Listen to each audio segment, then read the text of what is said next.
अथ श्री चतुर्थो अध्याय।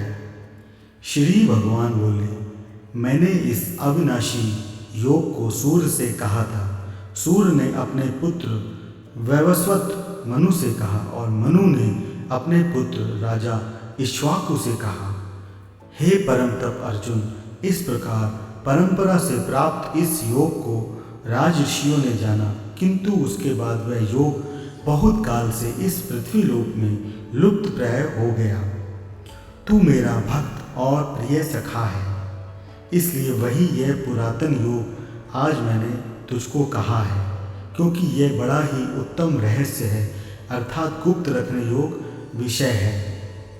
अर्जुन बोले, आपका जन्म तो अर्वाचीन अभी हाल का है और सूर्य का जन्म बहुत पुराना है, अर्थात कल्प के आदि में हो चुका था। तब मैं इस बात को कैसे समझूं कि आप ही ने कल्प के आदि में सूर्य से यह योग कहा था।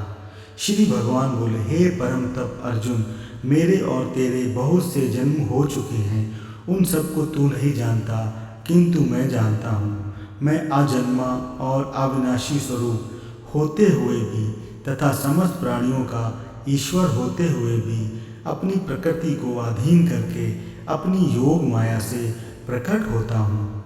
हे भारत, जब जब धर्म की हानि और अधर्म की वृद्धि होती है, तब तभी मैं अपने रूप को रचता हूँ, अर्थात साकार रूप से लोगों के सम्मुख प्रकट होता हूँ।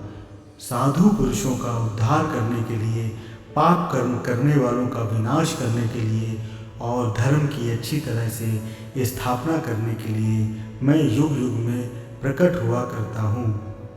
हे अर्जुन, मेरे जन्म और कर्म दिव्य अर्थात निर्मल और अलौकिक हैं।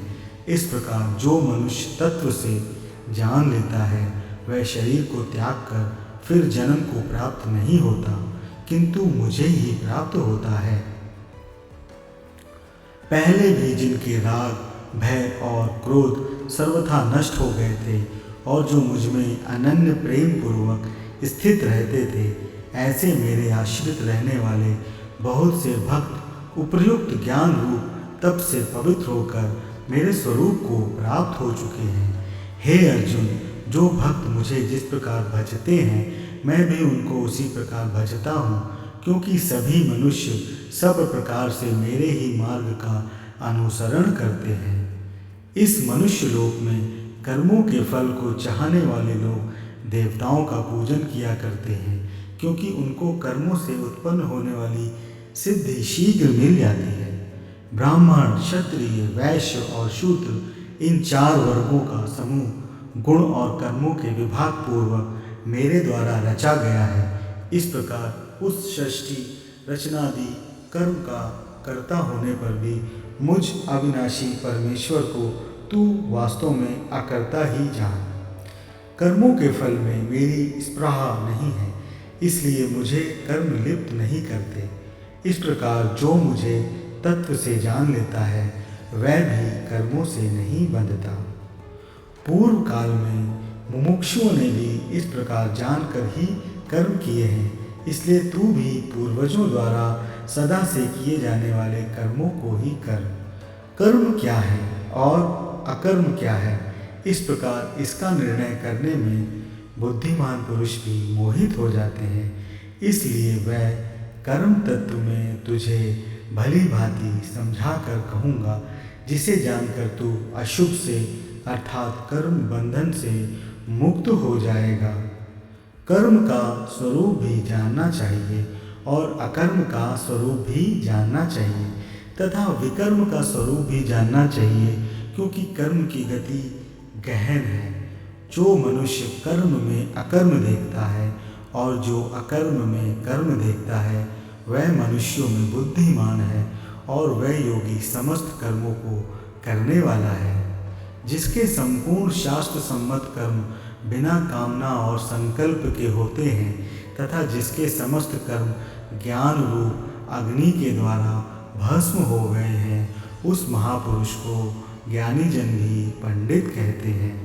जो पुरुष समस्त कर्मों में और उनके फल में आसक्ति का सर्वथा त्याग करके संसार के आश्रय से रहित हो गया है और परमात्मा में नित्य तृप्त है, वह कर्मों में भली भांति बरतता हुआ भी वास्तव में कुछ भी नहीं करता। जिसका अंतःकरण और इंद्रियों के सहित शरीर जीता हुआ है और जिसने समस्त भोगों की सामग्री का परित्याग कर दिया है, ऐसा आशा रहित पुरुष केवल शरीर संबंधी कर्म करता हुआ भी पापों को नहीं प्राप्त होता। जो बिना इच्छा के अपने आप प्राप्त हुए पदार्थ में सदा संतुष्ट रहता है, जिसमें ईर्ष्या का सर्वथा अभाव हो गया है, जो हर्ष शोक आदि द्वंद्वों से सर्वथा अतीत हो गया है, ऐसा सिद्धि और असिद्धि में सम रहने वाला कर्मयोगी कर्म करता हुआ भी उनसे नहीं बंधता। जिसकी आसक्ति सर्वथा नष्ट हो गई है, जो देहाभिमान और ममता से रहित हो गया है, जिसका चित्त निरंतर परमात्मा के ज्ञान में स्थित रहता है, ऐसा केवल यज्ञ संपादन के लिए कर्म करने वाले मनुष्य के संपूर्ण कर्म भली भांति विलीन हो जाते हैं। जिस यज्ञ में अर्पण अर्थात स्त्रुवा आदि भी ब्रह्म हैं और हवन किए जाने योग्य द्रव्य भी ब्रह्म हैं तथा ब्रह्म रूप कर्ता के द्वारा ब्रह्म रूप अग्नि में आहुति देना रूप क्रिया भी ब्रह्म है, उस ब्रह्म कर्म में स्थित रहने वाले योगी द्वारा प्राप्त किए जाने योग्य फल भी ब्रह्म ही है। दूसरे योगी जन देवताओं के पूजन रूप यज्ञ का ही भली भांति अनुष्ठान किया करते हैं और अन्य योगी जन पर ब्रह्म परमात्मा रूप अग्नि में अभेद दर्शन रूप यज्ञ के द्वारा ही आत्म रूप यज्ञ का हवन किया करते हैं। अन्य योगी जन श्रोत आदि समस्त इंद्रियों को संयम रूप अग्नियों में हवन किया करते हैं और दूसरे योगी लोग शब्द आदि समस्त विषयों को इंद्रिय रूप अग्नियों में हवन किया करते हैं।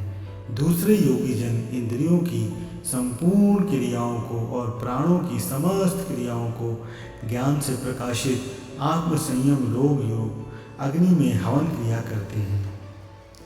कई पुरुष द्रव्य संबंधी यज्ञ करने वाले हैं, कितने ही तपस्या रूप यज्ञ करने वाले हैं तथा दूसरे कितने ही योग रूप यज्ञ करने वाले हैं, कितने ही अहिंसा आदि तीक्ष्ण व्रतों से युक्त यत्नशील पुरुष स्वाध्याय रूप ज्ञान यज्ञ करने वाले हैं। दूसरे कितने ही योगी जन अपान वायु में प्राण वायु का हवन करते हैं, वैसे ही अन्य योगी जन प्राण वायु में अपान वायु को हवन करते हैं तथा अन्य कितने ही नियमित आहार करने वाले प्राणायाम परायण पुरुष प्राण और अपान की गति को रोककर प्राणों को प्राणों में ही हवन किया करते हैं। ये सभी साधक यज्ञों द्वारा पाप का नाश कर देने वाले और यज्ञों को जानने वाले हैं। हे कुरुश्रेष्ठ अर्जुन, यज्ञ से बचे हुए अमृत का अनुभव करने वाले योगी जन सनातन परब्रह्म परमात्मा को प्राप्त होते हैं और यज्ञ न करने वाले पुरुष के लिए तो ये मनुष्य लोक भी सुखदायक नहीं है, फिर परलोक कैसे सुखदायक हो सकता है। इस प्रकार और भी बहुत तरह के यज्ञ वेद की वाणी में विस्तार से कहे गए हैं। उन सबको तू मन इंद्रिय और शरीर की क्रिया द्वारा संपन्न होने वाले जान। इस प्रकार तत्व से जानकर उनके अनुष्ठान द्वारा तू कर्म बंधन से सर्वथा मुक्त हो जाएगा। हे परम तप अर्जुन, द्रव्य में यज्ञ की अपेक्षा ज्ञान यज्ञ अत्यंत श्रेष्ठ है तथा यावन मात्र संपूर्ण कर्म ज्ञान में समाप्त हो जाते हैं। उस ज्ञान को तू तत्वदर्शी ज्ञानियों के पास जाकर समझ, उनको भली भांति दंडवत प्रणाम करने से, उनकी सेवा करने से और कपट छोड़कर सरलता पूर्वक प्रश्न करने से वह परमात्म तत्व को भली भांति जानने वाले ज्ञानी महात्मा तुझे उस तत्व ज्ञान का उपदेश करेंगे, जिसको जानकर फिर तू इस प्रकार मोह को नहीं प्राप्त होगा। तथा हे अर्जुन, जिस ज्ञान के द्वारा तू संपूर्ण भूतों को निशेष भाव से पहले अपने में और पीछे मुझ सच्चिदानंद घन को परमात्मा में देखेगा, यदि तू अन्य सब पापियों से अधिक पाप करने वाला है तो भी तू ज्ञान रूप नौका द्वारा निसंदेह संपूर्ण पाप समुद्र से भली भांति तर जाएगा। क्योंकि हे अर्जुन, जैसे प्रज्वलित अग्नि ईंधनों को भस्ममय कर देता है, वैसे ही ज्ञान रूप अग्नि संपूर्ण कर्मों को भस्ममय कर देती है। इस संसार में ज्ञान के समान पवित्र करने वाला निसंदेह कुछ भी नहीं है। उस ज्ञान को कितने ही काल से कर्म योग के द्वारा शुद्धांतकरण हुआ मनुष्य अपने आप ही आत्मा में पा लेता है। जितेंद्रिय साधन परायण और श्रद्धावान मनुष्य ज्ञान को प्राप्त होता है तथा ज्ञान को प्राप्त होकर वह बिना विलंब के तत्काल ही भगवत प्राप्ति रूप परम शांति को प्राप्त हो जाता है। विवेकहीन और श्रद्धा रहित संशय युक्त मनुष्य परमार्थ से अवश्य नष्ट हो जाता है। ऐसे संशय युक्त मनुष्य के लिए यह योग लोक है, न परलोक है, न सुख ही है। हे धनंजय, जिसने कर्म योग की विधि से समस्त कर्मों का परमात्मा में अर्पण कर दिया है और जिसने विवेक द्वारा समस्त संशयों का नाश कर दिया है, ऐसे वश में किए हुए अंतःकरण वाले पुरुष को कर्म नहीं बांधते। इसलिए हे भरतवंशी अर्जुन, तू हृदय में स्थित इस अज्ञान जनित अपने संशय का विवेक ज्ञान रूप तलवार द्वारा छेदन करके समत्व रूप कर्म योग में स्थित हो जा और युद्ध के लिए खड़ा हो जा। इति श्री चतुर्थ अध्याय समाप्तम।